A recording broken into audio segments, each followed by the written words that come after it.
আমি তো ১ম বার মা হচ্ছি। তাই না একটু, একটু জিনিসে আমি খুব ঘাবড়েও যাই, আবার ভয়ও পাই। আমার বিয়ের অনেক বছর পর মা হওয়ার সৌভাগ্য হয়েছে আমার।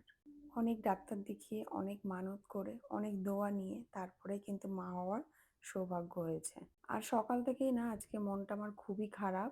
সেকেন্ড ট্রাইমেস্টার প্রায় শেষের দিকে আর এত রকম চেঞ্জিং শরীরে হঠাৎ, হঠাৎ করে হচ্ছে যে তোমাদেরকে কি বলবো। গতকাল রাতে না একদম ঘুমাতে পারিনি। দুটো পা এত ব্যথা করছিল, এত ব্যথা করছিল, বুঝতেই পারছিলাম না যে কি করব। অর্ধেক রাতে উঠে তো ঘরের মধ্যে পায়চারি করছিলাম, তাতেও দেখলাম কমলো না।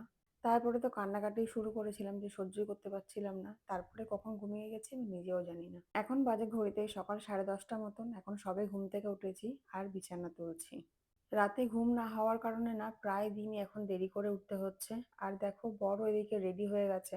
আজকে বরের খুব ইম্পর্টেন্ট একটা কাজ রয়েছে। বর তাই সকাল সকালই বেরিয়ে যাচ্ছে। আমি কিন্তু টিফিন কিছুই করে উঠতে পারিনি। বাইরে থেকে টিফিন এনেছিল যেটা ওকে দিলাম আর আমি খেলাম। তারপরে কিন্তু ও বেরিয়ে যাচ্ছে।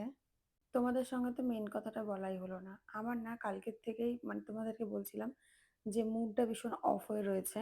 মানে সকাল থেকেই। আর আজকে সকাল থেকে না একবারও বেবি মুভমেন্ট হয়নি। সেইজন্য আরো মুডটা বেশি আমার খারাপ লাগছিল। তারপরে বরকে টাটা করলাম আর আমি চলে এসেছি এখন কিচেনে ডাবের পানি খাবো। তোমাদেরকে বলছিলাম যে বেবি মুভমেন্ট হচ্ছিল না তাই মনটা খারাপ হয়েছিল। তো আমি খুব চিন্তাও করছিলাম, ভেঙেও পড়েছিলাম। তো উপরওয়ালার ইচ্ছায় আমি না এখানে দাঁড়িয়ে দাঁড়িয়ে ডাবটা কাটছিলাম। তারপরে দেখলাম পুচকিটা কিক করলো। তারপরে না মনটা আমার খুব ভালো হয়ে গেল। আর এখানে আমি ডাবের পানি খাবো এখন। বমির ওষুধটা ০.৫ ঘন্টা আগেই খেয়ে নিয়েছি। এই জার্নিটা তো আমার জন্য ফার্স্ট। আর সেজন্য না ছোট, ছোট জিনিস আমি ভীষণ ঘাবড়ে যাই, ভয় পেয়ে যাই। বর কিন্তু আমাকে সমানে বলে যে, "এত অল্পর মধ্যে কিন্তু ঘাবড়ালে, ভয় পেলে চলবে না।"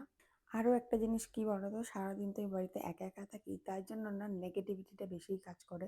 মাথার মধ্যে চলতে থাকে যে এটা করলে হয়তো এটা হতো। এটা হচ্ছে না তার মানে হয়তো এটা। মানে একলা থাকলে যেটা হয় আরকি সারাদিন আমি একা, একা এরকমই ভাবতে থাকি। আমরা লাস্ট জুলাই মাসে বেড়াতে গিয়েছিলাম দীঘা। আর তারপরে না দীঘা থেকে বেরিয়ে আসার পরে এই জামাকাপড়গুলো বের করা হয়নি। মানে এগুলো ইউজই করিনি। মানে ইউজ করিনি বলতে ওই একবার করে পড়েছিলাম আর তারপরে ওটাকে ফের রেখে দিয়েছিলাম। বাড়িতে এসে আর কাচাকুচি করিনি। ওরকমই ট্রলি ব্যাগ সমেত রাখা ছিল। বিছানায় শুয়ে থাকতে, থাকতে হঠাৎ করে সানসেটের দিকে চোখ যায় আর তারপরে ট্রলি ব্যাগটাকে আমি পাড়ি। আমি দেখি তো এর মধ্যে কি, কি আছে। তো এর মধ্যে যে এই জামাগুলো রয়েছে সেটা কিন্তু আমার মনেই ছিল না। তারপরে আমি সব খুলে বের করে দেখছিলাম যে এগুলো অপরিষ্কার কিনা। তো দেখলাম না সবই পরিষ্কার আছে। কারণ একটু, একটু করে সন্ধ্যাবেলা করে পরে বাইরে বেরিয়েছিলাম। তারপর থেকে তো আর পরা হয়নি। তাই জন্য এখান থেকে ১ টা ২ টো ড্রেস বাইরে বের করে রাখছি। আর তারপরে জামাকাপড়গুলো ভালো করে দেখে মানে গুছিয়ে ফের রেখে দেব। আমার আলমারিতে রাখার মতো সত্যি জায়গা নেই। আলমারি পুরো ভরে গেছে। এবারে হয়তো একটা আলমারি আমাকে কিনতেই হবে। আর আজকে সারাদিন আমি কিন্তু রান্নাবান্না কিছুই করব না। আগের দিনে বানানো একটু খাবার আছে যেটা আমি খাবো। সেইজন্য হাতে একটু সময় রয়েছে। ভাবলাম যে চলো আজকে একটু নিজেকে টাইম দিই। সকাল থেকে তো মুড খুবই অফ ছিল। যাই হোক তারপরে ভালো হয়েছে। আর এখানে দেখো জামাকাপড়গুলো আমি সব ভালো করে গুছিয়ে রাখছি। এটা এরকম সমেতই ট্রলি ব্যাগ সমেতই রাখবো।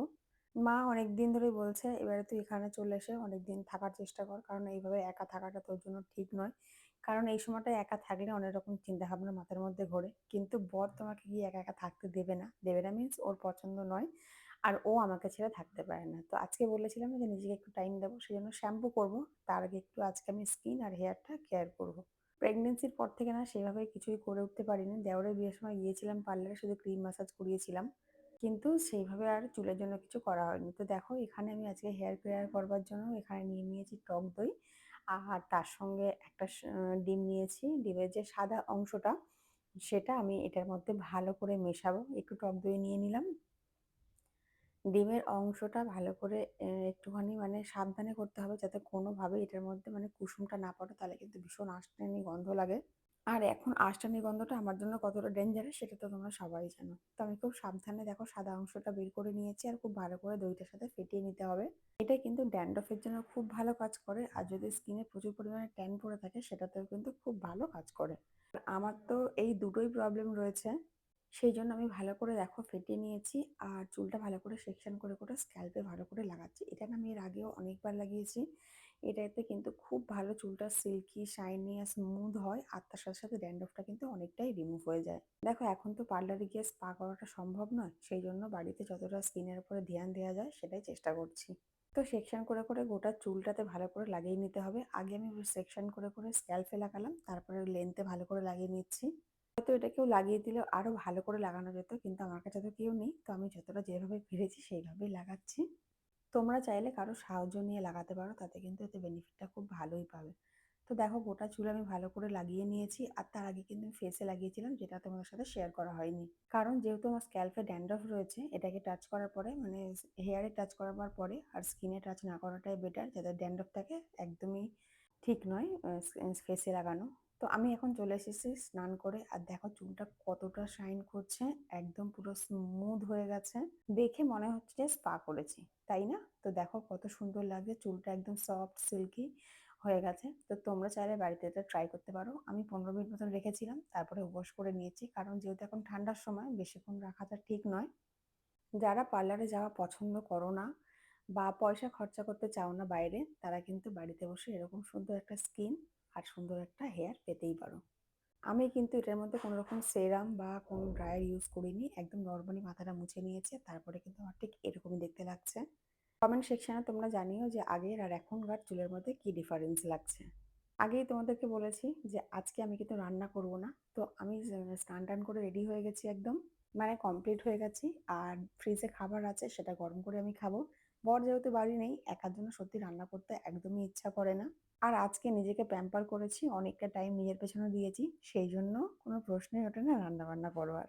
আগের দিনে বানানো বিরিয়ানি ছিল, আর ডিমের কারি, আর একটা লুচি ছিল, সেটাকে ভালো করে গরম করে নিয়েছি। আর এখন আমি একা একাই খেতে বসে যাচ্ছি। আজ 25 ডিসেম্বর। এই সময়টা হয় যে প্রত্যেক বছর আমরা এদিক ওদিক বর আর আমি মিলে ঘুরতে যাই। কি জানি এবছর কি হবে, কিছুই জানি না। দুপুরবেলা খাওয়া দাওয়া সেরে ঘুমাচ্ছিলাম, তারপর সন্ধ্যেবেলা দেওর এসেছে চিকেন বানাবার জন্য। তো দেওর এখানে চিকেন রান্না করছে, আর আমি বানালাম চা।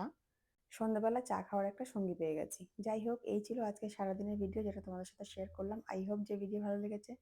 ভালো লাগলে অবশ্যই লাইক করো, কমেন্ট করো, চ্যানেল সাবস্ক্রাইব করে পাশে থেকো। তোমাদের সাপোর্টের ভালোবাসায় আমার ভিডিওতে অনেকটা প্রয়োজন রয়েছে।